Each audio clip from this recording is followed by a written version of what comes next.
Salve, salve, turminha! Ainda aqui no Beira-Rio, casa de um campeão do mundo FIFA, ó, já o Beira-Rio, as luzes ainda quase apagadas, né? A torcida já foi embora, evidentemente, e um jogo no qual o Inter não foi legal. Não foi legal. Primeiro tempo muito ruim, uma vitória magérrima, 1-0 só sobre o Maracanã, e agora teremos que jogar a segunda partida. Digo, ia ter que jogar igual, né? Mas agora, em vez de mandar o Sub-15 para o jogo de volta contra o Maracanã, em maio, teremos que jogar as ganhas, né? Porque 1-0 só é uma vantagem muito pequena. Um mau primeiro tempo do Inter, um time bastante desentrosado. Claro que precisava poupar jogadores, eu entendo isso, mas um time bastante desentrosado. E aí, um gol anulado. É aquela coisa, né? O VAR traça a linha do jeito que, daquele jeito. Enfim, mas um gol que foi anulado, o gol do Wesley, aliás, um gol, né, de calcanhar. E depois, uma chance do Aguirre, que uma baita uma defesa do goleiro Rair, nome estranho, com Y ainda. Mas enfim, e foi só o primeiro tempo. No segundo tempo também as mesmas dificuldades, o Valencia sendo vaiado, enfim, e aí a coisa se desenrola quando entram Prado e Alan Patrick na partida. Bom, claro que aí é outro nível de jogo, né? Outra situação. E também o menino Raikkonen, né?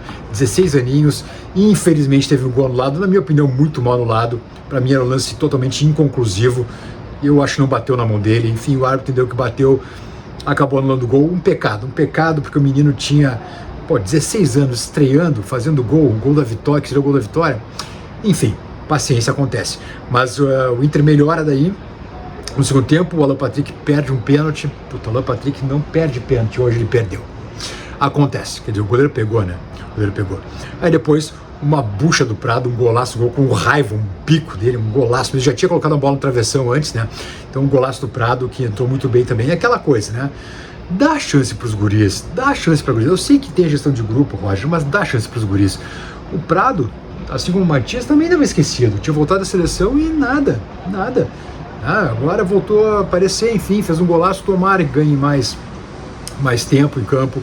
O Roger falou que está trabalhando com ele, enfim, também tratando de ter mais profundidade dele. Tomara que tenha mais chance. Como o Ricardo Matias agora voltando da lesão no joelho, também deve ter. Mas a fase não é muito boa. Nosso mês de abril não é dos melhores. Até o Roger disse, né, que é um abril bom, mas não excelente. E realmente, o nosso abril não está muito legal, né? Empatamos o Grenal, perdemos o Palmeiras, ganhamos o Juventude, ganhamos o Maracanã, mas não sem fazer grandes apresentações, sem fazer grandes jogos, né? Enfim, agora tomara que as coisas se ajeitem depois dessa vitória, uma vitória magra, é verdade, mas a sequência agora é dura, né? Uma sequência duríssima, é contra Corinthians fora, Nacional de Medellín fora, a gente não pode perder esse jogo de maneira alguma.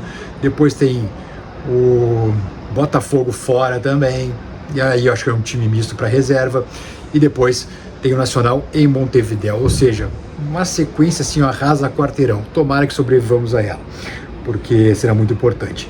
Agora, tem uma questão. Se eu pudesse pedir alguma coisa para o Papai Noel, assim, um Natal antecipado, eu pediria um centroavante, um goleador. O Valencia hoje saiu vaiado, até os alto-falantes, né? Enfim, o Hernani Campelo, que é o narrador da Rádio Inter, deu um berro na hora que ele estava saindo para abafar as vaias, né? Anunciando a substituição, mas foi lá em cima o volume. Na única vez da substituição também que houve esse grito praticamente do Montanha, do Hernani Campelo, justamente para abafar a vaia, porque o Valencia hoje saiu de campo vaiado. Contra o Juventude não, tomou vaia durante o jogo. E o Roger na coletiva defendeu o Valencia como tem que ser, tem que defender o Valencia mesmo. Também seria um absurdo, vamos combinar, começar o jogo com o Raikkonen e com o Valencia no banco. Não daria também, né? Vamos ser justos, né? Enfim, e só sobrou o Valencia atacante, né? Tá todo mundo machucado, menos ele. Para fim de semana contra o Corinthians, deve voltar agora o Carboneiro, né? O Roger já meio que adiantou isso. E só também. O único retorno previsto é o do Carboneiro e mais ninguém. Enfim, mas que a vitória pelo menos deu um gás aí pro Inter para fazer um bom jogo contra o Corinthians e, sobretudo, aí sim, fundamental, um grande jogo em Medellín. Reloginho na tela, por favor, meu caro Márcio Benfica, por gentileza. A gente pede aqueles 5 segundinhos para deixar o like no vídeo e também se inscrever no canal. Bora lá!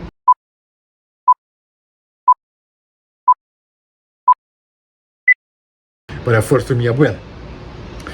Tem a questão de o Bernabé aí ter a sondagem do Sevilla, enfim, mas eu acho que não vai acabar não saindo, não vai sair, até porque o Inter deve ganhar uns pila do Johnny, da venda, possível da venda dele para futebol inglês. Agora, o Bernabéu é o motorzinho do Inter, né? Ficou claro hoje. O Ramon, por mais forçado que seja, não chega nem perto do dinamismo que o Bernabéu dá para esse time. O Bernabéu, quando não joga, o Inter perde muito, mas muito mesmo. Tomara que... Não é lesão, não é nada, é só questão de cansaço mesmo. Hoje foi preservado, contra o Corinthians já volta. Enfim, o Bernabéu é um cara fundamental, é um pilar desse time do Inter. Marcelinho Benfica, toca a vinheta aí do Quem Disse e vamos nessa.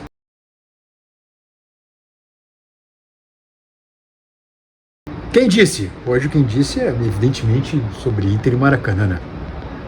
Primeiro, Roger Machado. Eu já vou entregar aqui. O Roger que falou o seguinte: para mim, o lance foi inconclusivo. O árbitro não deveria ter marcado. Se o campo foi marcado, o VAR não poderia ter dito o contrário. Isso está estragando o futebol. Não exatamente com essa palavra, mas em resumo foi isso que o Roger disse e ele tem razão. Um gol, guri de 16 anos, um pecado aquela anulação do gol. E depois o Roger admitiu uma fase dos atacantes do Inter, né? E ele disse que estou preocupado. Me preocupa que o time cria e os nossos atacantes não têm marcado. Isso me preocupa. E preocupa a todos nós com certeza, né? Precisamos de gols, precisamos que nossos atacantes voltem a marcar. Tomara que seja contra o Corinthians agora no fim de semana. Tá bom, turminha? Nos vemos logo mais. Beijos.